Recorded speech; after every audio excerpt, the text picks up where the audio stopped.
ഇന്നത്തെ വീഡിയോ അമ്മ ഞങ്ങളെ വിട്ടു പോയതിന് ശേഷമുള്ളൊരു വീഡിയോ ആണ്. പിറ്റേ ദിവസം എടുത്ത വീഡിയോ ആണ് കേട്ടോ. ഒരുപാടൊന്നുമില്ല, കുറച്ചേ ഉള്ളൂ കേട്ടോ. കുറച്ച് കാര്യങ്ങളൊക്കെ ഉള്ളൂ. ഒത്തിരി വലിയ വീഡിയോസൊന്നും എടുക്കാനുള്ളൊരു മാനസികാവസ്ഥയിലല്ല. ഇത് തന്നെ എടുത്തത് ഒരുപാട് പേര് നമ്മുടെ ഡേ ഇൻ മൈ ലൈഫും വ്ളോഗൊക്കെ കാണുന്ന കുറേ പേര് പറഞ്ഞിട്ടുണ്ടായിരുന്നു വീഡിയോ ഒന്നും ഇടാണ്ടിരിക്കരുതെന്ന്. അതുകൊണ്ട് മാത്രം ചെറുതായിട്ടൊന്ന് എടുത്തതാണ് കേട്ടോ. അപ്പോൾ ഇതാണ് അമ്മയുടെ ചേച്ചിയുടെ മോള്. എല്ലാവരും തന്നെ പോയിട്ടുണ്ടായിരുന്നു, മരണം കഴിഞ്ഞപ്പോൾ തന്നെ പോയി. അപ്പോൾ അമ്മയുടെ ചേച്ചിയുടെ മോൾ ഇന്ന് പോകും, എന്നിട്ട് സഞ്ചയനത്തിൻ്റെ അന്ന് വരും കേട്ടോ. അപ്പോൾ ഇവിടെ ആയിട്ടാണ് അമ്മേനെ അടക്കിയേക്കണേ. നമ്മുടെ സബ്സ്ക്രൈബേഴ്സിന് വേണ്ടിയിട്ട് മാത്രം ഞാൻ ഒരു കുഞ്ഞ് വ്ളോഗായിട്ട് എടുത്തതാണ് കേട്ടോ. ഒരുപാട് വീഡിയോ ഒന്നും എടുക്കാനുള്ളൊരു മാനസികാവസ്ഥയിലല്ല. ഹോസ്പിറ്റൽ കേസും കാര്യങ്ങളൊക്കെ വന്ന് കുറേ ആയിട്ട് വീഡിയോ ഒന്നും ഇട്ടിട്ടില്ലായിരുന്നു കേട്ടോ. അപ്പോൾ ദേ അനിയൻ ഇവിടെ ചോറ് വെക്കുവാണ് കേട്ടോ. എന്നെക്കൊണ്ട് ഞാൻ ആകെ തകർന്നിരിക്കുന്നതുകൊണ്ട് തന്നെ എന്നെക്കൊണ്ട് പറ്റുന്നില്ലായിരുന്നു. പിന്നെ അനിയനാണ് ചോറൊക്കെ കുറച്ച് ദിവസമായിട്ട് വെച്ചത്. അപ്പോൾ ദേ അമ്മയുടെ ചേച്ചിയുടെ മോള് പോകാനായിട്ട് തുടങ്ങുവാണ് കേട്ടോ. ആങ്ങളുടെ വീട്ടിലോട്ട് പോയിട്ട് 2 ദിവസം കഴിയുമ്പോഴത്തേക്കും വരാമെന്ന് പറഞ്ഞു. അപ്പോൾ ആൾ ഡ്രസ്സൊക്കെ തേക്കണ കാര്യം എൻ്റെ അടുത്ത് പറഞ്ഞിട്ടുണ്ടായിരുന്നു കേട്ടോ. അപ്പോൾ അതിനുള്ള കാര്യങ്ങളൊക്കെ ചെയ്ത് കൊടുക്കാമെന്ന് കരുതി. പിന്നെ ഞങ്ങൾ മാത്രമേ ഉള്ളൂ. അപ്പോൾ ഇതാണ് അച്ഛൻ്റെ അമ്മയുടെ റൂം കേട്ടോ. അങ്ങോട്ട് നോക്കുമ്പോൾ ഭയങ്കര സങ്കടമാണ്. അതുകൊണ്ട് തന്നെ എപ്പോഴും റൂം അടച്ചിടാൻ ഞാൻ പറയാറുണ്ട് കേട്ടോ. റൂം അങ്ങനെ തുറന്നിട്ടേക്കണ്ടെന്ന് പറയാറുണ്ട്. കാരണം എപ്പോഴും അമ്മ അവിടെ ഇരിക്കുമ്പോൾ തന്നെ നമുക്ക് എപ്പോഴും വർത്താനം പറഞ്ഞും കളിച്ചും ചിരിച്ചുമൊക്കെ ഇരിക്കുന്നതുകൊണ്ട് നമുക്ക് അതിൻ്റെ ഉള്ളിലോട്ട് നോക്കുമ്പോൾ ഭയങ്കര സങ്കടമാണ്. അടഞ്ഞു കിടക്കുമ്പോൾ അത്രയും ബുദ്ധിമുട്ടില്ല കേട്ടോ.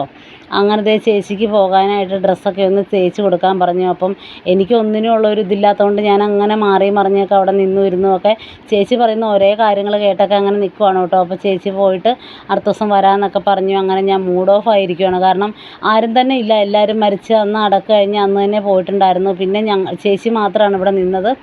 അപ്പോൾ ആളും പോയി കഴിയുമ്പോഴത്തേക്കും ഞങ്ങൾ മാത്രമേ ഉണ്ടാവുള്ളൂ. ഞാനും ചേട്ടനും അനിയനും പിള്ളേരും അച്ഛനും മാത്രമേ ഉണ്ടാകത്തുള്ളൂ കേട്ടോ.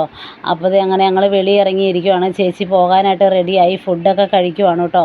അപ്പോൾ ഇന്നത്തെ ഈ ഒരു വീഡിയോ ഞാൻ അമ്മ മരിച്ചതിൻ്റെ പിറ്റേന്ന് എടുത്തതാണ്. പിന്നെ 5-ാം ദിവസം സഞ്ചയനത്തിൻ്റെ അന്നത്തെ കുറച്ച് ഭാഗങ്ങളാണ് കേട്ടോ പിന്നെ എടുത്തത്. കാരണം ഇന്ന് വ്ളോഗ് മുഴുവിപ്പിക്കാനൊന്നും പറ്റിയില്ല.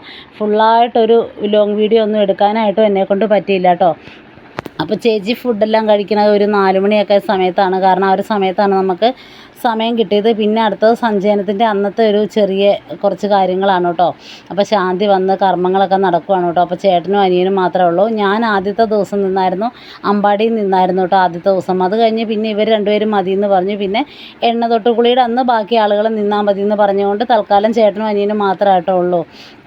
അപ്പോൾ അങ്ങനെ കുറച്ച് കാര്യങ്ങളൊക്കെ കർമ്മവും കാര്യങ്ങളൊക്കെ അങ്ങനെ കഴിഞ്ഞ് പിന്നെ നമ്മുടെ അസ്ഥിയൊഴുക്കലും കാര്യങ്ങളൊക്കെ ഇന്നത്തെ ദിവസമാണ് കേട്ടോ നടക്കുന്നത്. 5-ാം ദിവസം, ചിലയിടത്ത് 7-ാം ദിവസം, ചിലയിടത്ത് 5-ാം ദിവസം, അങ്ങനെയാണ് ചടങ്ങും കാര്യങ്ങളൊക്കെ വരുന്നത് കേട്ടോ. അപ്പോൾ അമ്മേനെ അടക്കിയേക്കുന്നതിൻ്റെ സ്ഥലത്തെ കർമ്മവും കാര്യങ്ങളൊക്കെ കഴിഞ്ഞു. അപ്പോൾ ഇന്നത്തെ വീഡിയോ ഇത്രേ ഉള്ളൂ കേട്ടോ. പുതിയൊരു വീഡിയോ ഏതെങ്കിലും ദിവസം ഇടാം കേട്ടോ.